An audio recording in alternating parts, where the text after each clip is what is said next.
In the last 2 weeks, the median price of a newly listed home in Los Angeles has grown by over $100,000. This is unprecedented and insane. Are home sellers, fueled by opportunistic listing agents, really trying to squeeze this much gain out of the LA fires? And will they succeed? That's the question we're answering in today's Los Angeles Real Estate Update for February 4th, 2025. I'm Jon Schwartz, California's 1% homebuyer agent. Last year, I saved my clients $180,000 by reducing my commission from the industry standard 2.5% to just 1%. And this year, I'm saving my clients $1 million.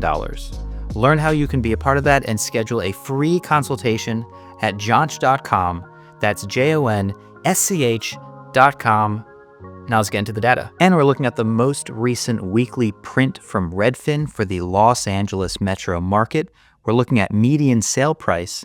Median sale price of a home in Los Angeles this week was $892,000. That's a $4,000 rebound after a $17,000 fall off in January. Coming over to the new listing median price, this is the median price at which a newly listed home comes to market in Los Angeles. We see holy fucking shit. This week, the median new listing price of a home in Los Angeles was $991,000. That's up from last week's $947,000.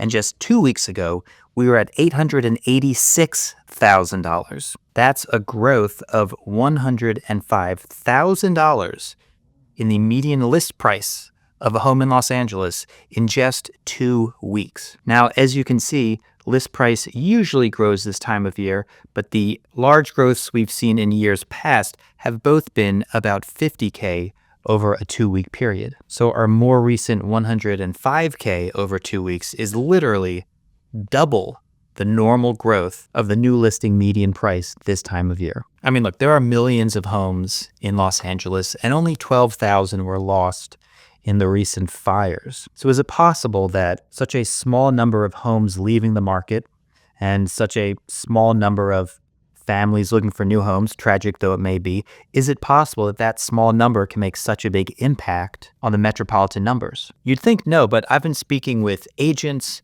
near the Eaton fire, near the Palisades fire, and they're aware of the crunch that exists now, the inventory crunch that exists in the neighborhoods immediately surrounding Pacific Palisades and Altadena. Altadena is not as affluent a neighborhood as the Pacific Palisades. Pacific Palisades is very affluent and surrounded by equally affluent neighborhoods. In fact, all the way down the coast, you have expensive neighborhoods. So it is possible that this number is growing so much because of an increase in pricing around these neighborhoods. Question, will we start to see prices climb as dramatically as we're seeing list prices climb? Well, to answer that question, we look at the data. Now we're looking at new listings coming to market in Los Angeles. New listings are climbing at a very fast clip, which is standard for this time of year.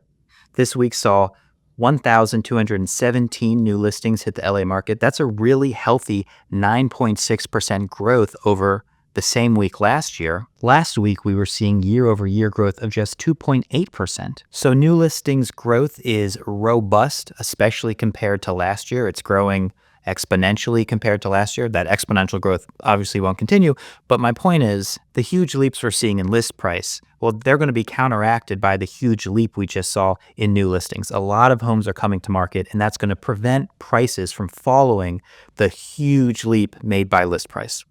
Does that make sense? Homes sold is falling off, as is typical this time of year. What's worth noting, this week, we were at 648 homes sold. Last week, we were at 668 homes sold. That's just a difference of 20 homes. But notice, last week, we showed year-over-year growth of 1.8%, and this week, we're showing year-over-year decline of 1.1%. So we've turned the corner in homes sold from outpacing last year to underperforming last year. And of course, when fewer homes are selling than the same week last year, it means more inventory is staying on the market. That means downward pressure on pricing. Now we're looking at pending sales, which again is following the pattern that we usually see this time of year. Let's see if I can find the exact spot. This week saw 803 homes on the Los Angeles market go pending. Now that's up from last week's 698, but notice that last week we were behind last year's numbers by 9%. This week, we're behind last year's numbers by 10.6%. Over, right, where am I pointing this? How am I pointing this? 10.6%. So relative to last year, pending sales are becoming more depressed.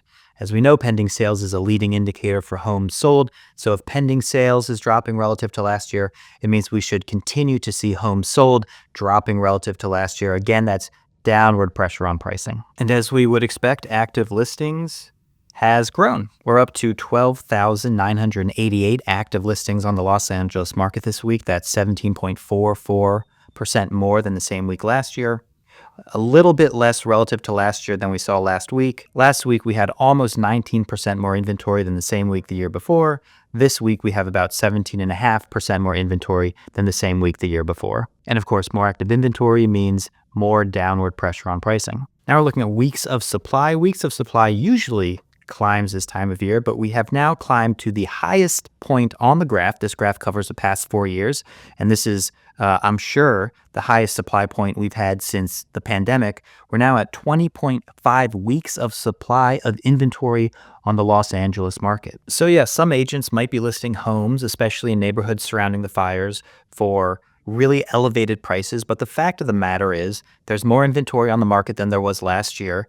There's more demand-adjusted supply than there's been since some pre-pandemic time, and that's going to keep prices overall across the metro low. I mean, not like low, but like relatively low for Los Angeles. If you want actually low home prices, go to St. Louis. And as you might expect, with all this inventory, we're also in a relatively slow market.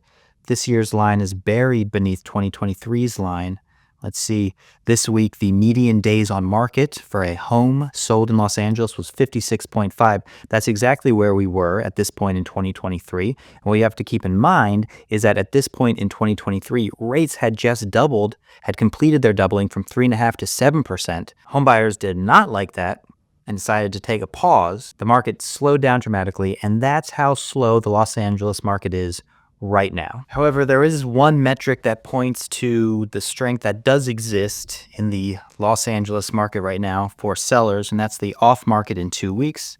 You know, off market in 2 weeks usually climbs this time of year as serious buyers and serious sellers come back to market after the winter holidays. You'll see this week the percent of homes that went off market in 2 weeks or less was 27%. That's a year-over-year growth of 0.4%. Last week, we were at 21%, which was a year-over-year decline, and all of the weeks before, we were behind last year's numbers. So this isn't a massive victory for home sellers, but it's worth noting that the percentage of homes selling in 2 weeks or less has grown past last year's numbers for the first time this week. That's a reminder of the bifurcated market that we have in Los Angeles. We have a lot of inventory. A minority of it is really good, desirable stuff, and that's the stuff that sells. That's the 27% that sells in 2 weeks or less. Los Angeles is a tricky market. All of California is a tricky market. If you're planning to buy a home this year, please check out my 2025 California Home Buyer's Guide. It includes all the information you need in 2025, including new agency rules, new conforming loan limits, new state regulations around homeowners insurance. If you're planning to buy this year, check it out, and I'll see you next week.